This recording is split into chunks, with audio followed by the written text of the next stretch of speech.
There was a king of a kingdom, একজি ছিল রাজা, কোনো এক রাজত্বে, and he had three princes, three young handsome princes. He also had a young wife, a second queen, because the mother of this princess, she had passed away. So he had married a young queen. So he had a queen as well. One day his subjects came to him and said, "Oh Lord, O King, our kingdom is full of thieves and robbers. And what are you doing about it? Why don't you protect us from these thieves and robbers who are roaming all over the kingdom?" The king took it to his heart, and he called his three princes and said, "I have three such young and able sons, the elder son, the middle son, and the younger son, and still my subjects are complaining of thieves and robbers. Go out and protect the kingdom. Out, all of you." The three princes, who were very good and who really loved their father, they went out of the city, they went out of the palace, they went into the city, and they set up a station somewhere outside on the outskirts of the city. They decided that they'd take turns in roaming the city, entire kingdom, and look for thieves and robbers and get rid of them. So one night, the elder prince, when it was early evening, he went out and he roamed all over the kingdom, all over the city, but did not find any thief or robber to take care of. He came back. Then, after dinner, the second prince, he went and took around here, there, everywhere, all nooks and corners. He also did not find any thief or robber. After midnight, after dinner, when the entire city was asleep and it was quiet and dark, the youngest prince, the third son of the king, he took to the streets on his horse, and he also went round and all over the kingdom, all over the city. He could not find any thief or king or robber. But when he was returning, then a strange sight met his eyes. He saw that from the palace gate there was emerging a beautiful woman, an exquisitely beautiful woman. He was a little surprised. What is this lady doing at this hour of the night? He was doubting her. He accosted her, he challenged her, and he asked, "Who are you? And what are you doing here?" The princess, the young woman, she removed her veil, and she was the most beautiful lady that this young prince had laid his eyes on. She said, "I am Rajlokhi, the patron goddess of this kingdom." Rajlokhi means Lord Goddess Lakshmi, Malokhi as we call her in Bangla. And she said that, "I am the patron goddess of this kingdom, and I am going to leave this kingdom." The prince was surprised. "Why, mother?" She said that there is no point in staying in this kingdom anymore because the king is going to be killed tonight. So I'm leaving. The prince did not know what to say. He was totally ekdom puro bhoy peye gelo. And he said that, "Mother, what if the king does not die? Will you then stay back in the palace?" She said, "Okay, in that case I would." The youngest prince told the goddess, "Please return to the palace, mother. I promise you that the king will not die." The goddess returned into the palace and vanished. The prince did not tell of this story to any of his brothers. He quietly went to the palace. It was the dead of the night, Everyone was asleep. He went to the royal bedroom. There, he found that the king, his father, was sleeping on the royal bed. It was all dark. His stepmother, the young queen, she was sleeping in an adjacent bed. There was only an oil lamp burning. It was all dark. But something slithered on the royal bed, on the bedstead. He looked closely, and to his horror he found that it was a black cobra, king cobra, very dark.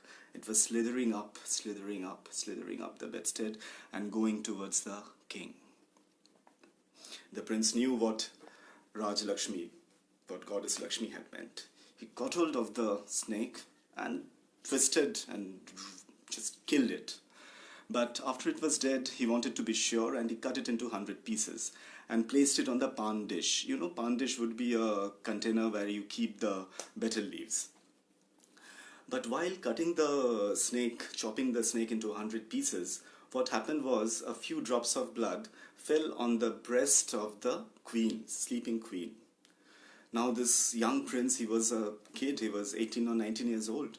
He was extremely afraid, he was very afraid, and he thought that I have saved my father, but probably I have killed my mother, my stepmother. What do I do? What do I do to save her?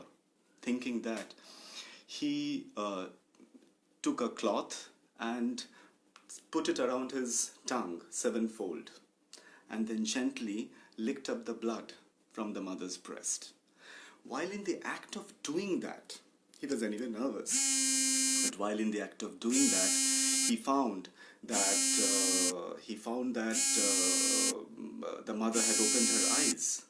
Immediately when she opened her eyes, she saw the prince, and then she recognized the prince, and the prince became even more nervous, and he just ran away from there.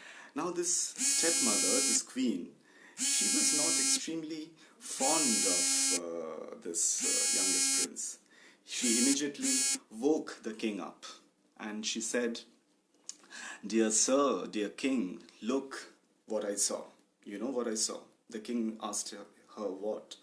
She said, "Your youngest prince, the one that you love the most, he was here with some wicked intent. And I'll tell you what, he was licking on my breast. He was doing something that should not be done."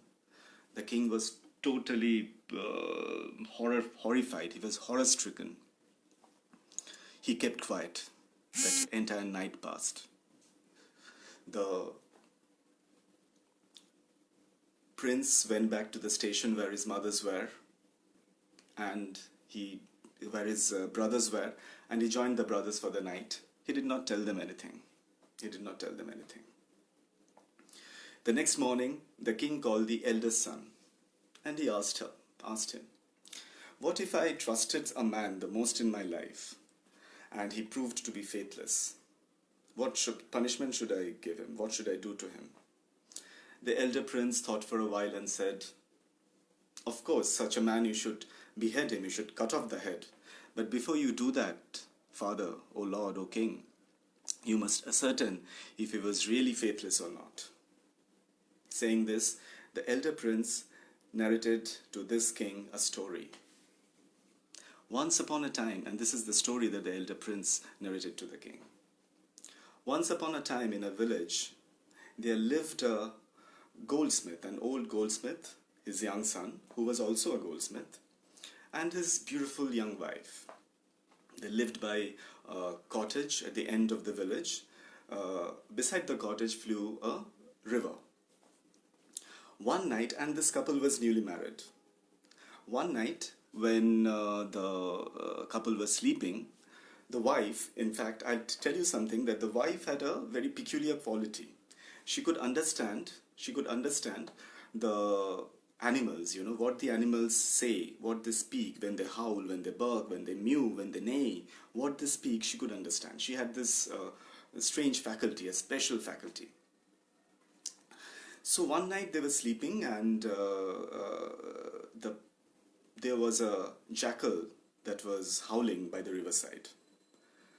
And the wife heard the howl, and she understood what the jackal was saying. The jackal was saying, "Anyone there in the village who would come to the river and just take this corpse out of the river, and there is a diamond ring on the finger of this corpse.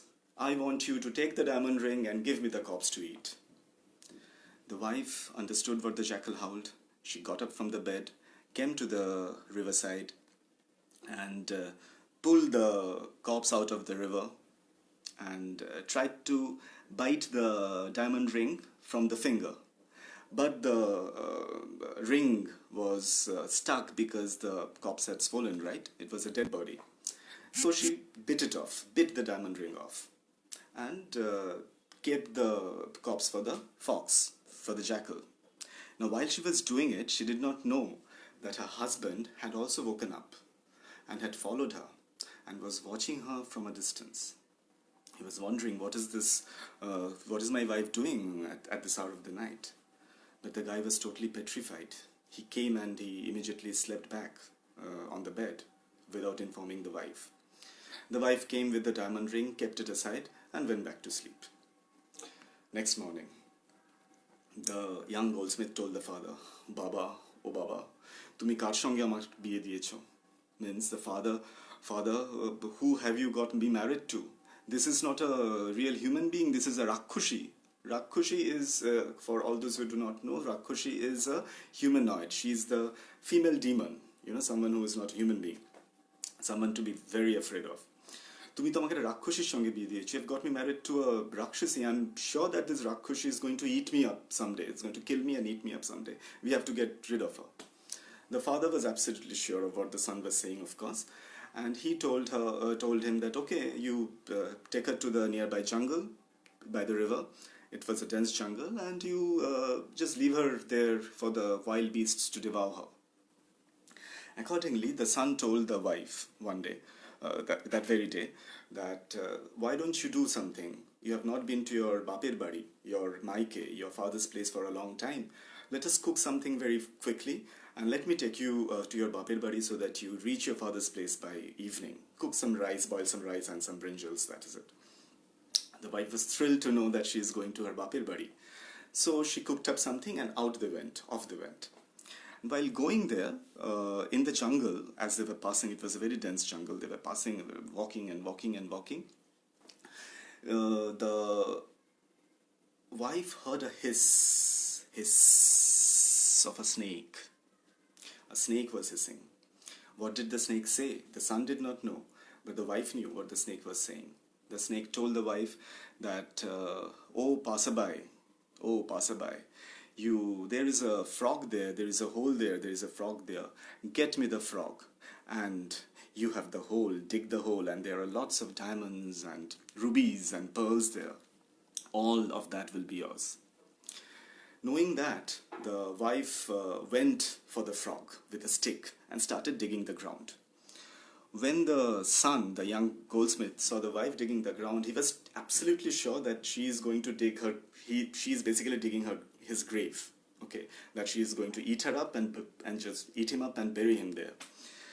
But the wife told the husband, you go there, I have dug it up, you see there is a frog, take the frog out, give it to me, and there are diamonds and rubies and pearls there, that is for us. And when the son went there, he found it is true. He was totally zapped. He asked the wife, how did you know all this?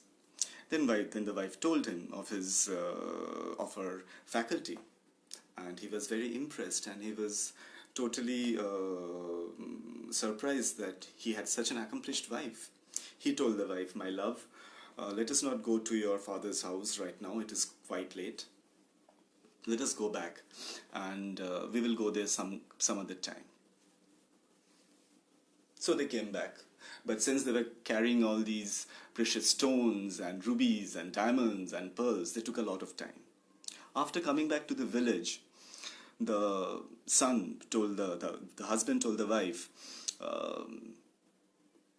you go by the back door, enter the house, let me carry all this and go and please my father. I'll take it to the father's shop on the front door, and then I'll come into the house. You go by the back door. He also wanted to inform the father about their wrong impression of his wife. So the wife came to the back door, and incidentally, she met the father there, who had gone on some household chore, who was on some errand. He was carrying a hammer in his hand, the old man. He saw the wife alone. He knew that they were very late, and he was very sure that the wife had indeed killed his son and eaten him up and has come back alive. Without anything, without talking, without doing anything, he took the hammer and just hit her on the head. Shocked, she just fell on the ground in a pool of blood, immediately dead.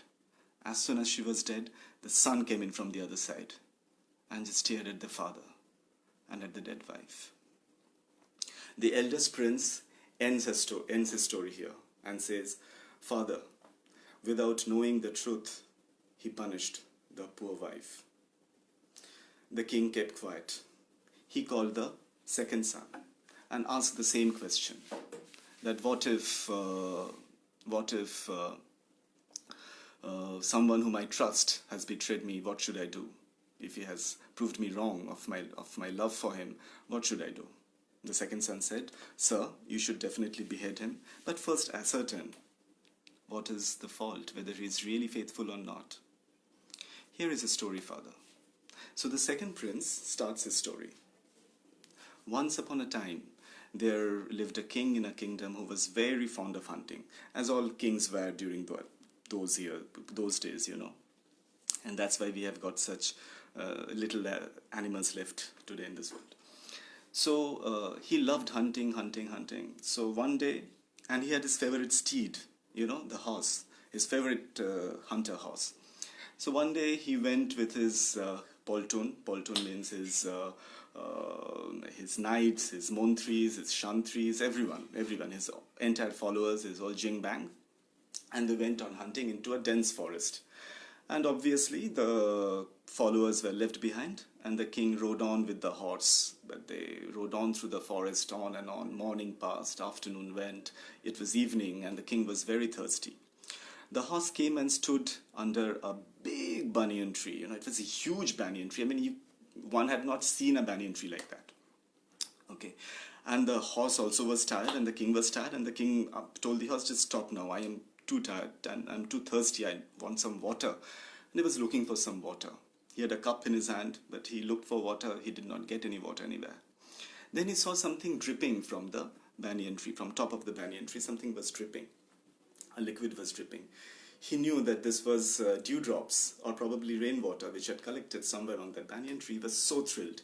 What he did was that he stood on the horseback. He climbed up on the horse and stood on its back and held the cup like this, you know. And the liquid dropped, the water dropped. And the cup was almost full. But the king did not know that that was not water. The horse knew what that was. Up on the top of the banyan tree, there was this huge, black, thick cobra, king cobra, that was very angry and in rage. It was dashing its fangs into the thick bark of the banyan tree, and liquid droplets were falling from there, and it was actually snake poison, liquid colorless snake poison. As the king's cup filled up and he started going to drink it, the horse loved its royal master. It shook itself, and the cup shook and fell on the ground, and the entire liquid was splashed. The king was mad with rage. He wanted to drink some water, and the only chance was gone because of this stupid animal. He took out his sword, got off the horse, and slashed its neck. The horse trembled and shivered and fell on the ground and died. The second son entered his story and asked the king, Father, if only had the royal king tried to find out what the actual problem was, he would have known that this horse was not faithless. The king then called the youngest son and asked the same question. If the man that I had thought to be the most faithful turned out to be the most faithless, what should I do to him? The youngest prince said, Father, sir, you should behead him. But before doing that, you should know whether he is really faithless or not. Let me tell you something, a story. Then he started narrating his own story. Once upon a time, there lived a king who had a favorite bird called Shuk Pakhi. You know, during those days, as I told you before, that birds and animals could speak, Shuk Pakhi was a male bird and his female companion was Shari Pakhi. So they would be called Shuk and Shari. They were a couple. And they were very knowledgeable birds. They would be there with the kings and the knights, and they would be giving their valuable advice. You know, so Shuk Pakhi was one such Pakhi with this royal king. And the king was very fond of this Shuk Pakhi. So one day what happened was that this Shuk Pakhi went out flying, you know, in the beautiful kingdom. And flying, he flew all over the kingdom. And at one point, he came across his own parents, who lived away in another place, far, far away. Okay? And this kid was thrilled to meet his parents and said, Baba, Ma, after such a long time, আমার খুব মজা লাগছে তোমরা এখানে কি করছো? What are you doing here? The parents said that we were also, in our old age, we were just roaming around. How are you? Why don't you come and spend some time with us in our place? The Shukpaki said that, but I have to ask my lord. I have to ask my lord. I have to take his permission. So he came back to the king, and with a great reluctance, the king said, okay, you go. So the Shukpaki went to his parents' place, and for 2 weeks, for a fortnight, for 2 weeks. And then they went all over the place, his childhood places, to the springs, to the lakes, to the mountains, to the rivers, to all the trees of his childhood, and where he had grown up, and they were eating and bathing and having all the fun in the world and frolic. And the parents were happy, the young Shukpaki was happy. Now 2 weeks passed by when these people did not know it, passed away in a snap. Now they thought, the Shukpaki thought that it is time to come back and we have to get the king some return gift, some present, right? So they had this discussion and they came up with the fruit of immortality. Fruit of immortality is amoratto. Amoratto means you will never die, okay? So during those days, all those fruits were there, You could have fruits and flowers, which could do wonders. So this was one such fruit of immortality by which you will live forever. The parents said that you should take this fruit to the king because you love him so much and he's such a generous king. And he was indeed a very generous king, I tell you. So the Shukpaki got that fruit and it flew back to the kingdom, so excited to come and meet his master once again after such a long time and present him with this fruit of immortality. The king was in his darbar, with all his courtiers and Shobha, Shantri, Mantri, Shobai okhane chilo. The entire Jingbang was there. So he came to the darbar and he presented the king with a lot of pride, this fruit of immortality, and asked him to take it. But something had happened before the Shukpaki had come here, which he did not mention, or he forgot to mention, was that it was such a long journey that the Shukpaki had taken refuge in a tree the night before. And he did not know where to keep this fruit. And because if he had held it in his beak, when he fell asleep, it would fall out, right? So what he did was that he put it inside a hole in the tree, in the tree trunk, and he went off to sleep. But what happened in the night was that again, there was a snake, a very poisonous snake, and it was a moonless night. It was a totally Amavasya Rat chilo. And this snake came and it, dashed its fangs into this fruit and it ensmeared it with its poison. This young Shukpaki did not know. So he did not mention it to the king because he did not know it. He just came in the morning, he woke up and he came in. So when the king was about to take a bite of the fruit, the courtiers objected and said that, "Oh, royal king, you cannot do this. You must first ensure if this fruit is safe or not." So for that, they called in a crow and asked the crow to take a bite of that fruit.